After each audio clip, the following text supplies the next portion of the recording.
All right, so let's talk about it. Let's talk about that new drug, or more in particular, that drug that's been hitting the news recently that Diddy was accused of using with that baby oil. Now, I'm not condoning the use of drugs, nothing like that, obviously, but this is for educational purposes only. So, the dangers of Tusi, also known as pink cocaine. Now, first and foremost, let's learn a little bit about what type of drug this is, the drug family it comes from, etc., etc. So, Tusi comes from the drug family of 2CB, which in essence is it's a stimulant, a synthetic stimulant, and a psychedelic together. Also, it is, with it being a synthetic hallucinogenic, it also can have effects of a downer as well, because a lot of times it is mixed with things such as alcohol. Now, why people like this as well is because it has a hallucinogenic aspect and a stimulant aspect to it. A lot of times it can be compared to things such as like MDMA, etc. But the big problem with it is a lot of times people think, because it has the term behind it, Tusi is being called pink cocaine, that it's primarily composed of cocaine.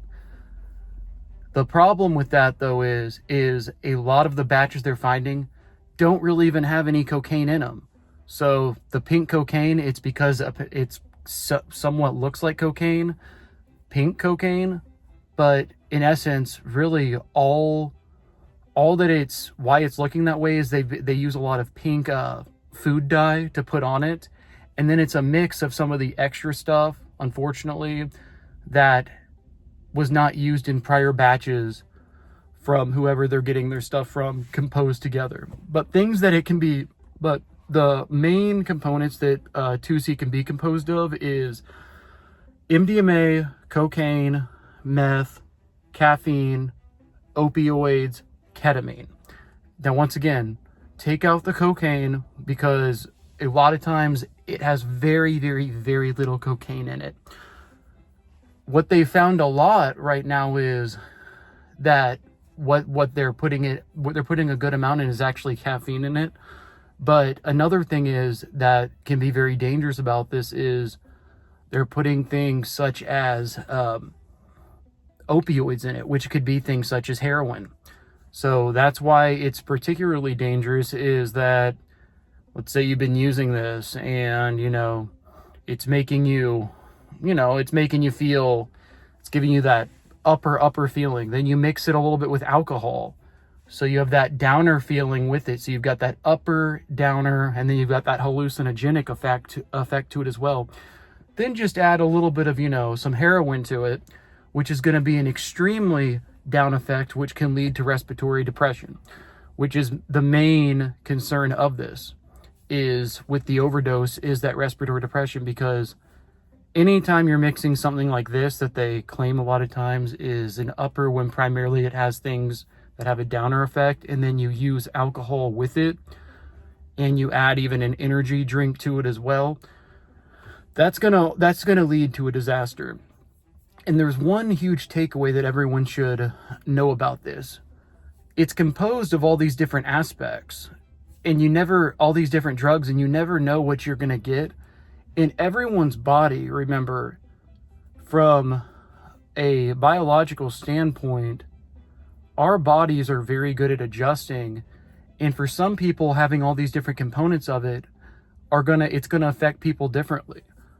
For example, some people who use opioids for whatever reason, it doesn't give them, after a couple hours, of course, it'll, you could pass out from them. But for some people, it gives people that euphoric feeling, while other people, it just makes sleepy.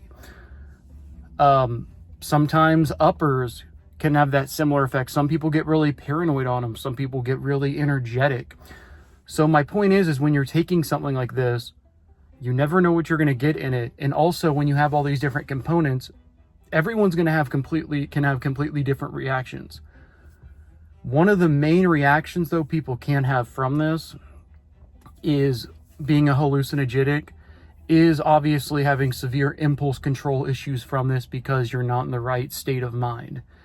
And unfortunately, that's why this was unfortunately used a lot, not only in the not in the party scene, but kind of that after party scene, because, you know, drinking, adding something like this in a hallucinogenic, it's going to have you trying things that you might not be, obviously, that you would not try in a sober state of mind. So that's what Tusi is. I just wanted to do a quick update on what this is because it's something that's been starting to circulate around a little bit more.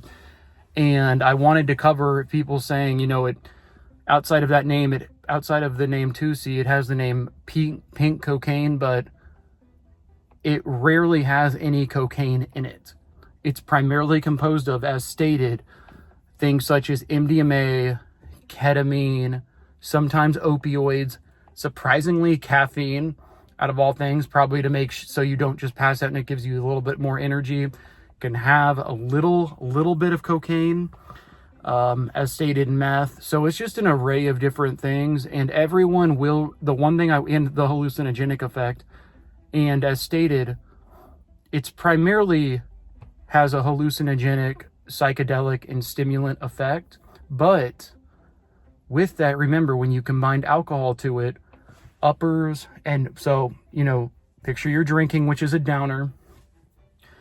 Picture it has a little bit of an upper effect, some sort of stimulant in it. So your body's balancing, toggling, kind of like that. And then on top of everything, you add that psychedelic effect to where, you know, you'll be tripping, impulse, seeing things, you're not in the right state of mind. This is why this is a disaster drug and why people take advantage of other people on this. And for anyone affected by this,